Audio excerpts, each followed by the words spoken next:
Cabinet approval granted to allocate vehicles confiscated by the customs to state institutions. Former Minister Rishad Badiuddin goes to the CID to provide a statement. CBSL reduces policy interest rates yet again. Brazilian journalist files legal action against Brazilian president for violating COVID-19 laws.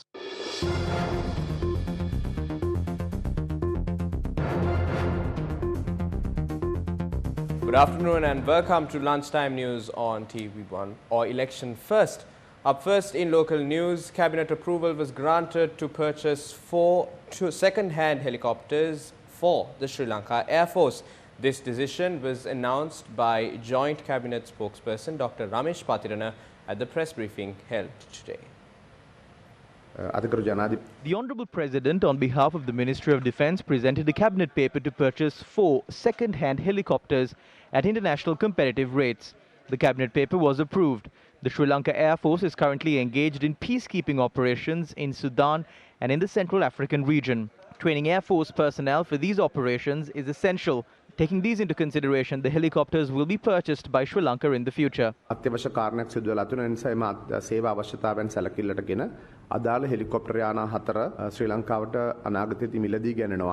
Cabinet approval has been granted to hand over vehicles that have been confiscated by the customs to state institutions. Vehicles confiscated by the customs under Section 162 of the Customs Ordinance can be allocated by any manner determined by the Director General of Customs. But on the 29th of September 2010, through a special circular, the allocation of such vehicles to state institutions was halted. But the Cabinet decided yesterday to allocate these vehicles seized by the customs to the Army and other state institutions.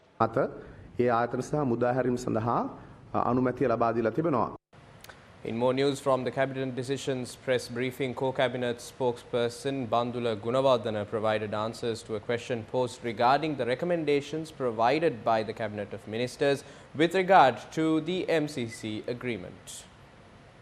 ගිය සතියේ cabinet සාකච්ඡාවේ තියෙන කලසිය MCC එක සම්බන්ධ ඔබතුමාලාගේ ඔබ්සර්වේෂන්ස් මේ සතියේ එක ලබා දුන්නද ඒ ගැන ගත තීරණය මොකක්ද මෙතුමා? Certain ministers expressed their views in writing after having examined it. As a cabinet minister, I have submitted my view on the matter. Many ministers were of the opinion that the report must be examined further, so the President granted them an additional period of 2 weeks for every cabinet minister to submit their views on the matter in writing. The government has decided to reduce electricity bills for the months of March and April by 25%.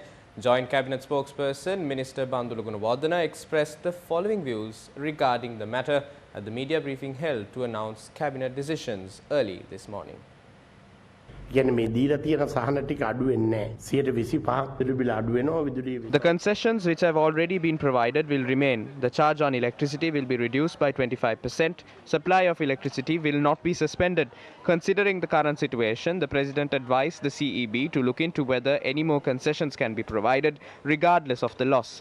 Therefore, the subject minister, Mahinda Amaravira, will hold further discussions with engineers and officials, and by next week, the relief package will be increased further. It will not reduce, but only increase. The final decision will be taken during the next cabinet meeting.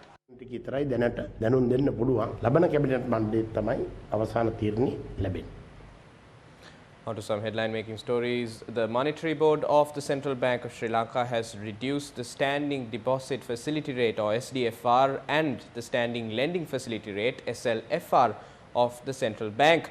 It was reduced by 100 basis points each to 4.5% and 5.5% respectively to boost the already faltered economic growth.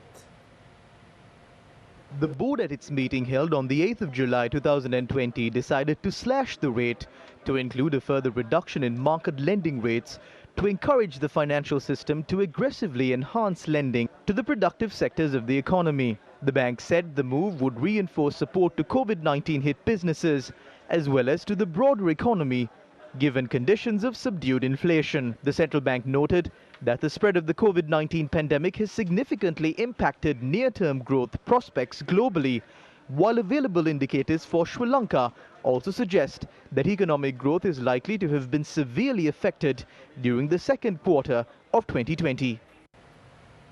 On to news from the political arena. Leader of the Samagi Janaballah Vega, Sajith Premadasa, attended several campaign rallies in Kurunegala yesterday. The rally that was held in Nikavaratia was organised by Samagi Janaballah Vega candidate Mohan Pereira.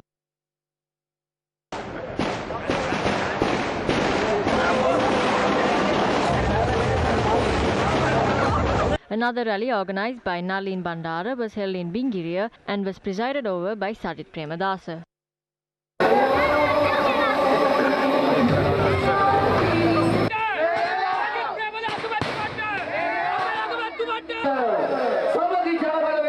අපේ රටට නව ආරම්භයක් අවශ්‍යයි. නව දර්ශනයක්, නව වැඩපිළිවෙලක්. Our country needs a new beginning. It needs a new vision. It's time to initiate a new economic change that will benefit the people of this country. The government has lied and fooled people already. The government incited racism during COVID-19 and created unnecessary problems in the country. ජාති වේදේ ජාතිවාදයේ අවසලා මේ රටේ මහා ගිනි කන්දක් නිර්මාණය කරන්නට ආණ්ඩුව කටයුතු කරනවා.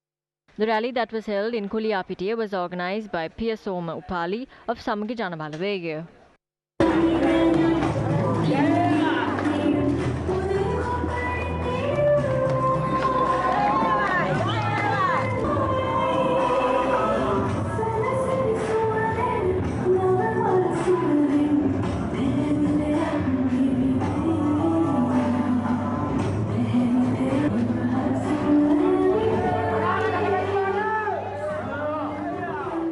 The Balamandala meeting of the United National Party was held last evening under the patronage of its leader, Ranil Wickremesinghe.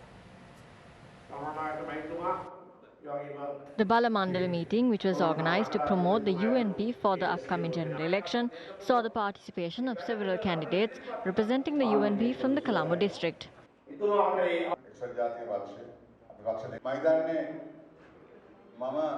There is a massive economic crisis in the country at present. It wasn't COVID-19 that initiated it. Export revenues have fallen greatly, around $7,000 million according to my knowledge. The inflows from the Middle Eastern region, apart from the tea industry, has reduced. Although the President and the Prime Minister represented the same party and hailed from the same family, the economic issues of the country have not been resolved. Only the UNP can resolve them. We cannot carry on like this anymore. We need to protect the country. The election manifesto includes the action on how we can recover from this crisis. I would like to hear the government's response. Let's debate about it. I am willing to start a debate.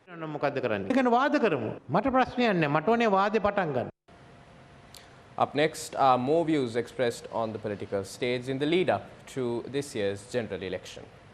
2020.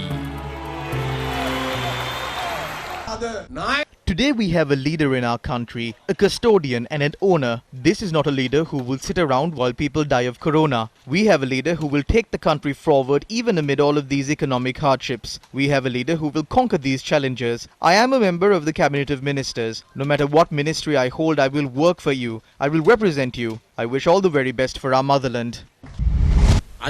A person who would not vote for the elephant usually would now vote for us. Why is that? Because Ranil is not here. He loses the governing power within 2 years. We have always given him power on a plate, but he just cannot seem to eat it. He spills it all over. He is not just spilling it on him, but on us as well. This happened every single time. Remember, we will form a government. The situation in the country will worsen under the Rajapaksas. Just like the Yahapalne government was defeated, we need a 2/3 majority in parliament to amend the constitution of Sri Lanka. Therefore, all of us are dedicated to working towards securing a 2/3 majority at this election. I would like to remind you that everyone needs to be dedicated. We request for all of your support in taking our country forward. I always said that the government will not be able to secure 113 seats in parliament. That is certain. The people in this country should be silent until the right opportunity comes. Stay silent. There is 1 month left for campaigning. The government will become even more desperate this month. There is no doubt about that. I would challenge the government to secure 113 seats if they can. Just like Mahathir Mohamad developed Malaysia, this country too will be developed during the next 10 years. Gotabaya Rajapaksa and Mahinda Rajapaksa will develop our country. Stand with them. Don't just applaud for everything and then go home thinking that everything is done. Spend some money and work for it.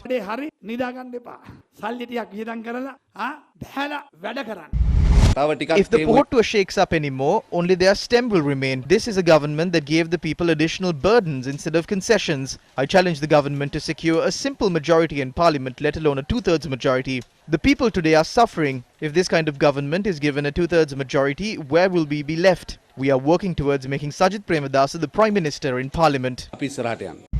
The UNP is a party where anyone can hold the position of leader and invest in the future of the country. Many things were done to challenge the UNP. What didn't our government do? In 2015, Ranil Wickremesinghe brought the development in Hambantota district to the entire country. The general election is being held not to just send 225 people to parliament. Elect to parliament a team that can understand the problems of the country, a team that can solve these problems. That should be our main focus now. I am a person who knows very well the problems inside parliament. We need a good parliament that can bear fruit for the country. If we do not think well and send a good team to the parliament, the same thing that happened during the past 5 years will happen to President Gotabaya Rajapaksa. I saw a post on Facebook that said, "Do not field donkeys and expect to elect horses." But the Podujana Peramuna has fielded both donkeys and horses. So we must know enough to elect the horses to parliament and send the donkeys home. 2020. Those were the views expressed by various political representatives, including Premalal Jayasekara of the Sri Lanka Podujana Peramuna and Johnston Fernando, the candidate of the Sri Lanka Podujana Peramuna. In more news, former Minister Rishad Badiuddin arrived at the Criminal Investigations Department today to provide a statement. The police media spokesperson SSP Jaliya Senaratne said that the former minister was summoned to the CID to record a statement regarding the April 21st attacks. He added, Rishad Badiuddin, who arrived at 11 this morning, is currently being questioned. The Sri Lanka Army said that steps have been taken to quarantine 204 inmates of the Valikada prison.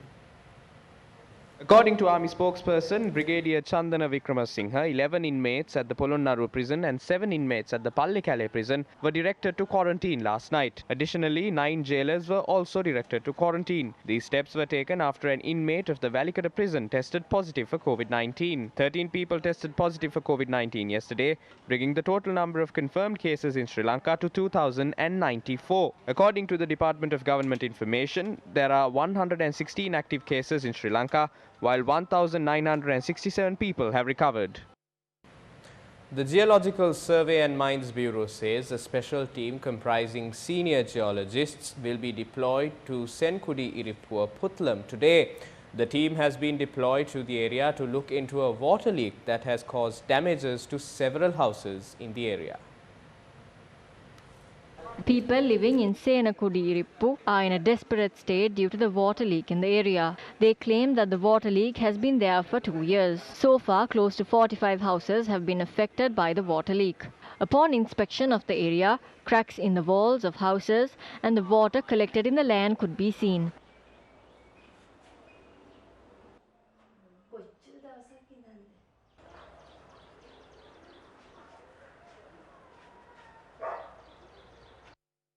The Geological Survey and Mines Bureau stated that this was the case across 80 acres of land in the area. Chairman of the Geological Survey and Mines Bureau, Anura Walpola, said that the report of the investigation will be released soon.